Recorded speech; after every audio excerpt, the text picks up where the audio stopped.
오늘 말씀은 잠언 26장 6절부터 12절까지의 말씀이 되겠습니다.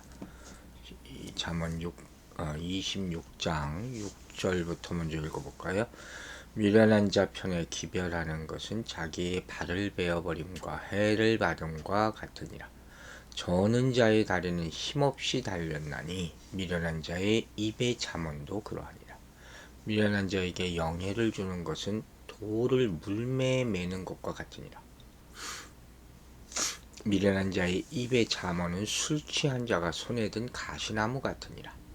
장이 온갖 것을 만들지라도 미련한 자를 고용하는 것은 지나가는 행인을 고용함과 같으니라. 개가 그 토한 것을 도로 먹는 것 같이 미련한 자는 그 미련한 것을 거듭 행하느니라. 내가 스스로 지혜롭게 여기는 자를 보느냐? 그보다 미련한 자에게 오히려 희망이 있느니라. 오늘 말씀은 깊은 묵상이 필요한 그런 말씀이고, 우리를 반드시 돌아봐야 되는 그런 말씀이기도 합니다. 먼저 이 미련한 자 6절 보세요. 미련한 자 편에 기별하는 것은 자기의 발을 베어버림과 해를 받음과 같으니라. 이게 무슨 말이에요? 미련한 자에게 일을 맡기는 것, 이게 이처럼 엄청난 일을 가져올 수 있다는 거죠. 또 7절에도 미련한 입의 잠언, 이건 뭐예요? 저는 자의 다리는 힘없이 달렸나니, 그만큼 위험하다는 거죠. 무익하다는 거죠. 다리를 자르는 자, 폭력을 마시는 자, 이게 원어적인 의미거든요. 즉 이 말씀이 상징하는 바는 뭐냐? 미련한 자에게 중요한 일을 맡기지 말라. 이게 정말 위험한 것이다. 함부로 아무한테나 중요한 일을 맡기면 안 되겠죠. 하나님이라면 더 그럴 것이고, 그것이 마치 다리를 자르는 행위, 독을 마시는 행위와 똑같은 것이다. 스스로 죽을 길을 간다는 표현들을 하죠. 왜 그러냐? 미련한 자 편으로 무언가를 맡기고 소식을 보내고 하면 어떻게 되겠어요? 생각해 보세요. 그 내용이 제대로 전달되지 않을 뿐만 아니라 싸움을 불러일으킬 수도 있다는 거예요. 메신저의 역할이라는 것이 그렇게 중요하다. 이 사람들은 보내는 사람의 뜻을 왜곡해요. 그래서 위협을 불러일으킬 수가 있다 하는 것이죠. 이 말씀이 25장 13절에서 우리가 봤던 말씀과 상반되는 그런 말씀이라고 또 볼 수 있어요. 미련한 자와 충성된 사자의 차이, 기억나시면 한번 꼭 보시기 바랍니다. 그리고 또 7절에 힘없이 달린 다리, 이건 뭐예요? 아무 영향력도 주지 못하는, 둘 다 의미가 없다는 것이죠. 8절을 보면 미련한 자에게 영예를 주는 것은 돌을 물매에 매는 것과 같으니라. 자, 이건 무슨 소리일까요?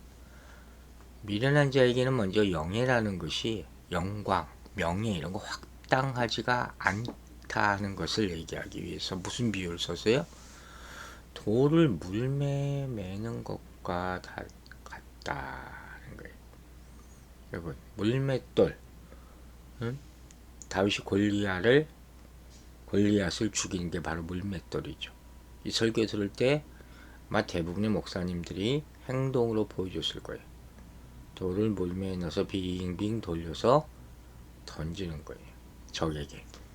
이거 절대로 맞추기가 쉽지 않은 겁니다. 즉, 왜 그러냐? 이 돌이 자기가 목표하는 사람에게 가서 정확하게 맞추기가 어렵다는 거예요. 엉뚱한 자에게, 심지어 빙빙 돌다가 자기에게 던져질 수가 있어요. 상상이 가시죠? 그러니까 영예를 미련한 자에게 준다는 것은 이와 같은 위험을 초래할 수 있는 것이다. 적을 공격하기는커녕 오히려 가까이 있는 사람이나 심지어 나를 치명적으로 상하게 만들 수 있다. 이렇게 어리석은 일이 어디 있습니까? 이런 일을 해서는 안 된다. 자기 꾀에 자기가 당하는 거죠. 9절은 미련한 자의 입의 잠언은 술 취한 자가 손에 든 가시나무 같으니라. 미련한 자의 모습이 계속 나와요. 이 말씀 들으면서 우리가 돌아보고 피해야 된다는 것이죠. 여기서 그 위험성, 술 취한 자의 손에 가시나무가 있다는 것은 뭐예요? 이건 통제되지 않는 폭력이죠. 가시나무는 해야 하는 거잖아요. 찔리면 피가 나고 상처가 나고, 그리고 술 취한 자가 남을 가지고 있다는 거면 술 취하면 감각이 없어요. 술 깨고 나면 자기 손이 어떻게 피범벅이 되어 있을 겁니다. 얼마나 미련한 일을 행하는 것입니까? 10절 보세요. 장인이 온갖 것을 만들지라도 미련한 자를 고용하는 것은 지나가는 행인을 고용함과 같으니라. 이 말씀도 6절과 짝을 이뤄서 미련한 자에게 중요한 일을 맡기는 것의 위험성을 강조하고 있죠. 장인이 온갖 것을 만들지라도, 이 말이 바로 공수가 모든 사람을 화살로 꿰뚫는 것처럼 하는 뜻이에요. 즉 활을 쏘는 자가 화살로 모든 사람을 공격하는 것처럼 미련한 자를 고용하거나 길 가는 사람을 고용하는 것은 위험하다. 사실 요것만 하면 조금 해석하기 어려울 수도 있죠. 그러면 6절과 연관해서 이해하면 어렵지 않게 우리가 뜻을 깨달을 수 있는 것이죠. 즉 미련한 자에게 중요한 일을 맡기는 것은 절대로 해서는 안 될 위험한 일이라 하는 말씀이에요. 11절 개가 그 토한 것을 도로 먹는 것 같이 미련한 자는 그 미련한 것을 거듭 행하느니라. 이게 우리의 사실 아픈 말씀이죠. 우리가 제가 가끔 쓰는 말이죠. 고범죄, 알고 또 짓는 죄. 그게 우리 일상이에요. 다시는 안 하겠습니다도 잘 안 하고 진정한 회개가 없다는 거죠. 게다가 죄인지 알면서도 계속해서 짓는 것. 그 어리석음이. 개가 토한 것을 다시 먹는다. 얼마나 무지하고 어리석은 일입니까? 구약 성경에서는 개라는 것이 부정적인 의미일 때가 많다고 그랬잖아요. 성경 전체에. 부정적인 동물인 개가 토한 것을 도로 먹는다는 것은 미련한 자가 미련한 행동을 반복하는 것이 얼마나 어리석고 혐오스러운 것인지. 이처럼 미련한 자는 어떤 일도 제대로 이루지 못하고 주위 사람에게 근심과 피해만 준다. 우리가 그러지 않는지 돌아보라는 거예요. 또 어리석음을 반복하게 이들이 행하면서도 자신의 어리석다는 것을 깨닫지 못하라. 따라서 미련한 자를 절대로 가까이 하지 말고 그런 사람에게 일을 맡겨서는 안 된다. 다 죽는 거예요. 다 망하는 거예요. 12절은 내가 스스로 지혜롭게 여기는 자를 보느냐, 그보다 미련한 자에게 오히려 희망이 있느니라. 자, 이 12절이야말로 미련한 자에 대한 설명의 결론인데 의미심장하죠. 즉 1절부터 11절에 묘사된 미련한 자보다 더 심각한 삶은 뭐냐? 스스로 지혜롭게 여기는 자의 교만이죠. 가장 큰 어리석음은 교만이다. 지혜라는 것은요, 여러분, 창조주로부터 오는 거예요. 계시라는 게 뭐라 그랬어요? 하나님이 주시는 것. 딱 주신 만큼만 우리가 안다 그랬어요. 스스로 지혜롭게 여긴다는 것은 창조주로부터 오는 지혜를 받아들여지 하지 않는, 무시하는 거예요. 그래서 이 사람은 소망이 없어요. 반면 오히려 겸손하여 스스로 미련하다고 고백하는 자, 이 사람은 뭐예요? 더 희망이 있을 수 있다는 거예요.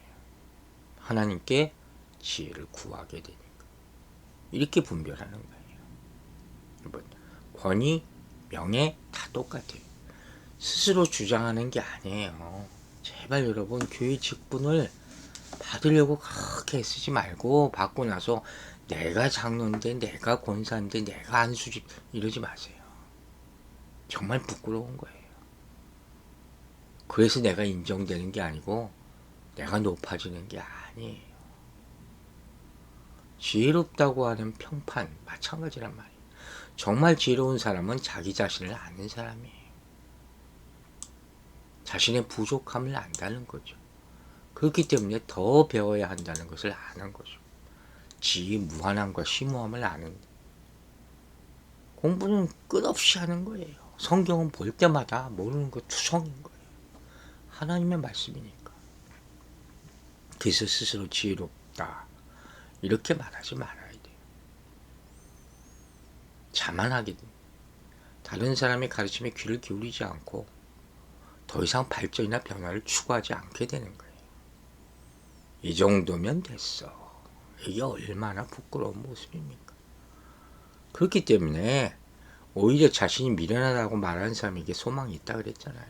배움, 기회, 성장의 가능성 이런 게 남아있는 사람, 죽을 때까지 우리는 계속해서 지혜를 구해야 합니다.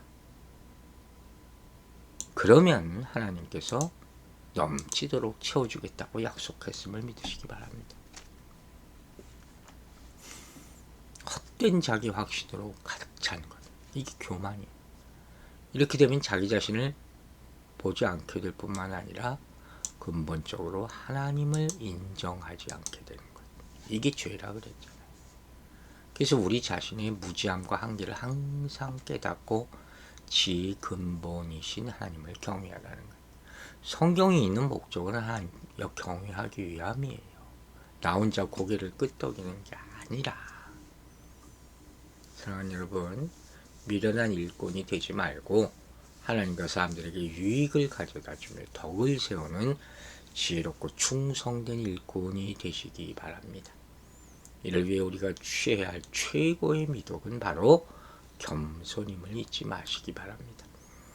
마치 벼가 일수록 고개를 숙인다 그랬죠. 하나님의 지혜를 받으며 살아가는 우리로서 겸손한 태도를 항상 유지해야 한다는 것이죠. 또 우리는 내가 아는 것이 지극히 작고 무지하며 무력하다는 사실을 하나님 앞에서 인정할 줄 알아야 돼요. 동시에 하나님을 의지하고 그분 앞에서 순종하며 살아가는 사람이 되어야 할 것입니다. 또한 미련한 사람, 분별해서 가까이 하지 말고 교만한 사람을 피해야 할 것입니다. 그런 사람들이 되지 않도록 하나님과 사람 앞에서 항상 자신을 먼저 돌아보게 되시기를 주의 이름으로 축원합니다. 기도하겠습니다. 아버지 하나님, 오늘 우리에게 꼭 필요한 지혜의 말씀 주심을 감사드립니다. 미련한 자 세상에 너무 많습니다. 하나님의 말씀에 비교해서 분별하게 하여 주시고 내 스스로 미련한 사람으로 살지 않도록 깨어있게 하여 주시옵소서. 성경 말씀에 비추어 사람을 판단할 수 있는 능력을 허락하여 주시고 그들에게 중요한 인생의 일을 맡기지 않도록 함께하지 않도록 성령이여 분별의 영을 허락하여 주시옵소서. 내 자신을 항상 돌아보고 깨달아서 부족하고 모자람을 알고 항상 하나님 앞에서 지혜를 구할 수 있는 겸손의 사람 되게 하여 주시옵소서. 미련한 사람을 가까이 하지 않고 교만한 사람을 피할 수 있는 지혜를 허락하여 주시기를 간절히 기도하며 감사드리며 예수 그리스도 이름으로 기도했습니다. 아멘.